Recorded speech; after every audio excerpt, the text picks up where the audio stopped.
Good afternoon and welcome to today's VLRP lesson 3, and we are looking at the narrative essay. I'm Mrs. Swast and I'm going to be taking you through today's lesson. So let's have a look how this works. First of all, this is a top secret about narrative essays and about creative writing. The wonderful thing is this is your story. Your facts do not have to be factually correct.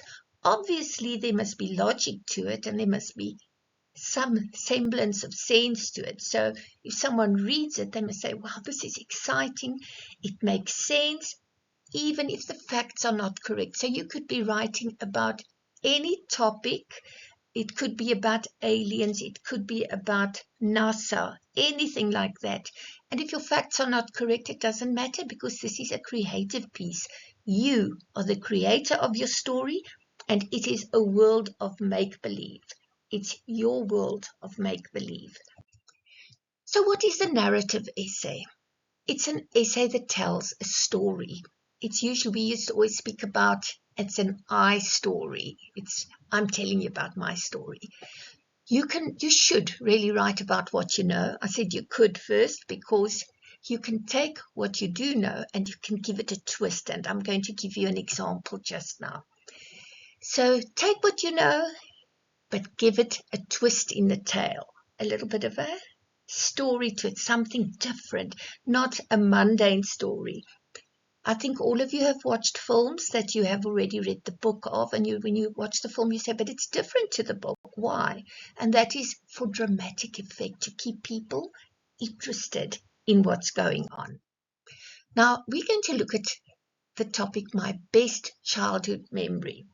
Now, my best childhood memory doesn't necessarily mean it's going to be something positive. It could be something weird that happened.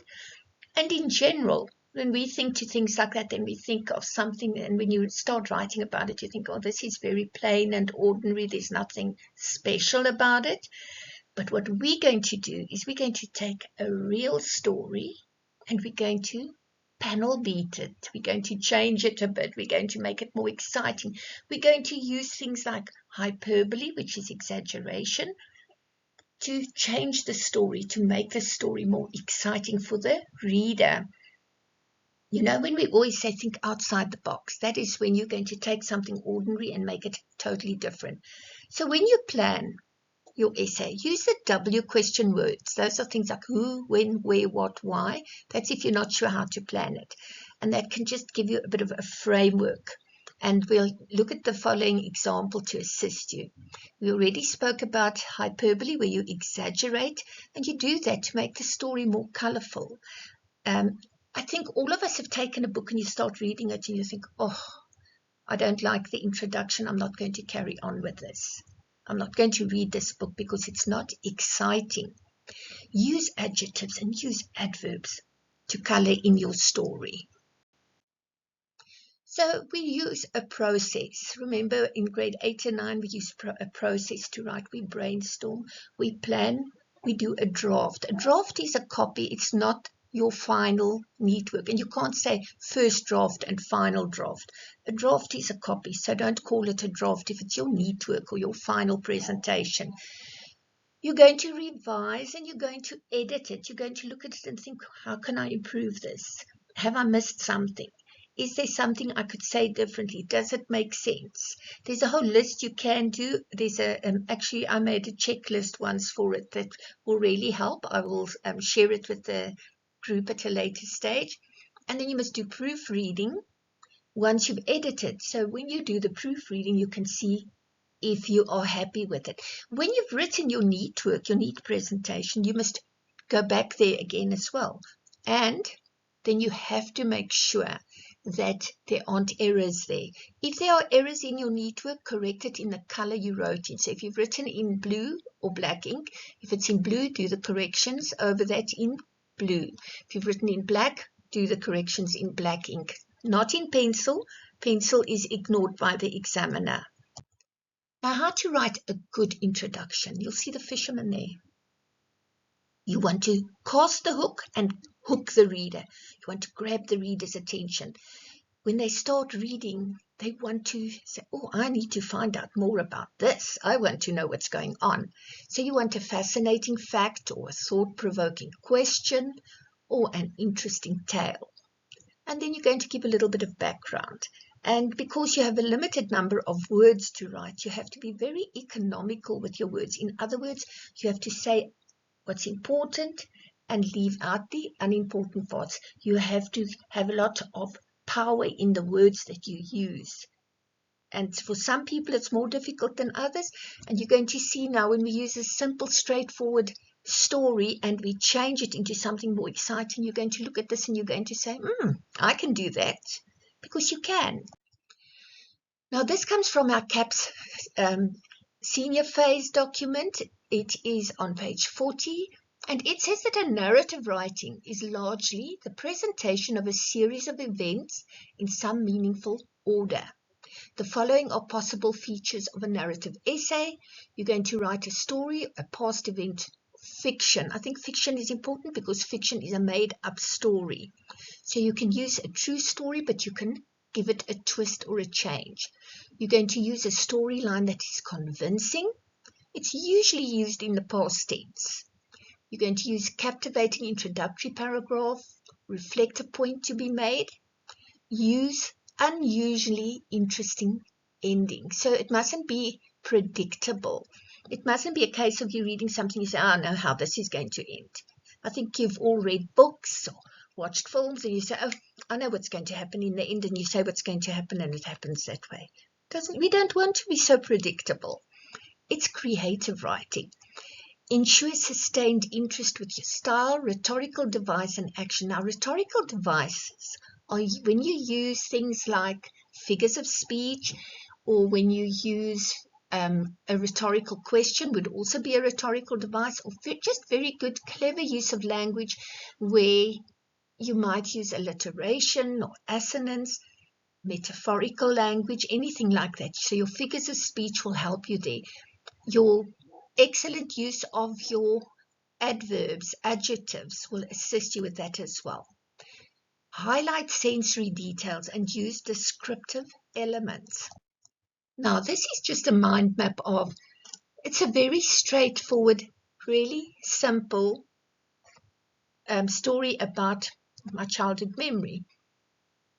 Now, we can take this and we can write a story that's going to put everyone to sleep. My sister and I slipped away to the roadhouse. We were visiting at my aunt's and she lived close by.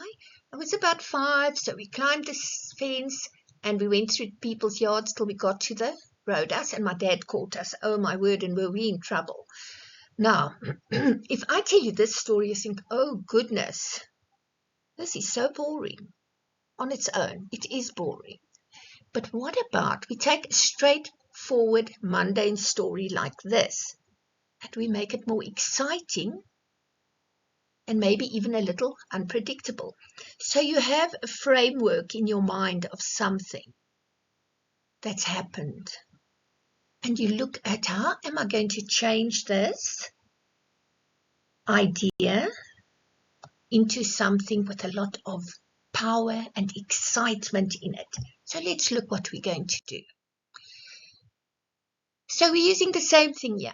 But now instead what I'm doing, I'm going to say, it's still my sister and I, we can still be the same people involved. But we heard a loud bang. It was at the neighbor and we went to investigate. We were teens. We were a little bit older, because if you're 5 years old, you are not going to climb over a fence to go and see something that's happening when you hear a loud bang. A teenager might still do it, but I wouldn't do it if I was little. I would run home to my mother and go and sit close to her and my father and say, oh no, please protect me. So you can see here that what's happening here, all the other parts that are in red have now changed. We're not going to use them in this essay. So there we're going to panel beat, as I put it, a little bit. We're going to change the story. We'll still climb the fence, and then we'll crawl through the garden. So what we're going to do now, and isn't this wonderful?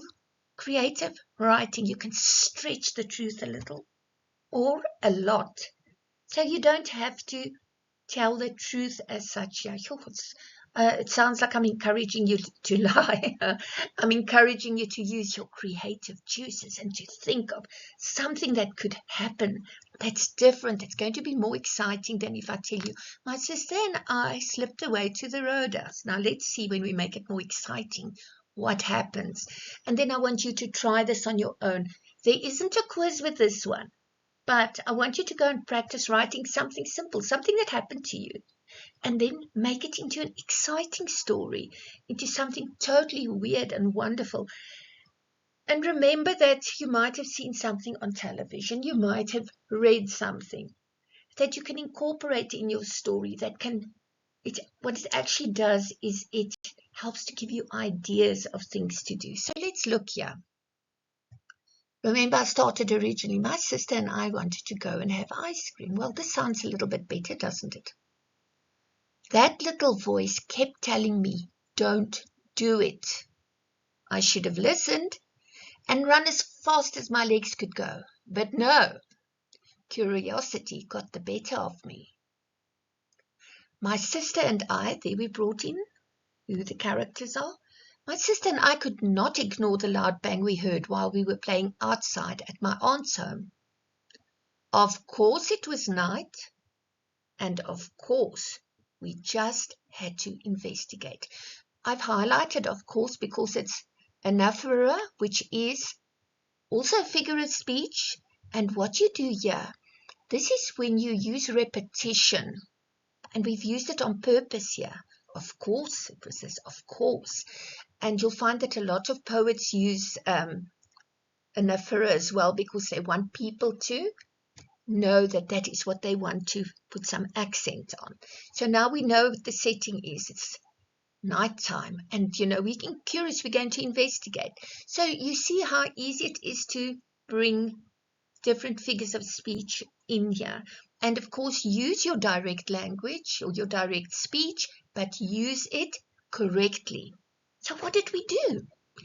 We climbed the fence and scrambled through the undergrowth. What we saw made my skin crawl. My aunt's neighbor was being held at gunpoint. I tried to stifle my gasp as the masked man beat the old lady across her face. Okay, now we know, what have I done? This is now scary. I have made a noise and this guy's going to hear me. He heard me, and he was not alone. A teenager cannot move as quickly as a grown man. I felt as if I was frozen to the spot. My sister, grasped at my arm, and I realized that I needed to run.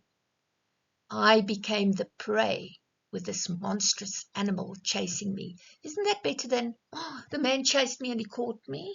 You see how you can use language to make your story so much more enticing. The nightmare was real. The massive shadow caught me, and though I wanted to scream out, my voice deserted me. I knew that I had no way out. A terrible fear and darkness surrounded me. And that's the end of the story. Please do not end on something like, and then I awoke and it was just a dream. Don't end it on a dream. You spoil a fantastic story. This is not what really happened, but this is an idea that came to me from that story of we wanted to go and get ice cream. So I've taken something that really happened and I've made it into a story, and now you think, I wonder what happened. I hope she was all right at the end. So some of you find you struggle to you feel as if you struggle to write as well as you can speak. So I want you to try this. Tell a story verbally, paragraph by paragraph, and then you write it down. Of course, in the exam, you have to tell it in your head, but try it out loud first at home and see if you do that exercise, if it works for you, okay? And remember, practice makes perfect. You must practice. Thank you so much for joining me today, and I hope you have a wonderful day further and that this has assisted you in a little way. Thank you so much. Bye-bye.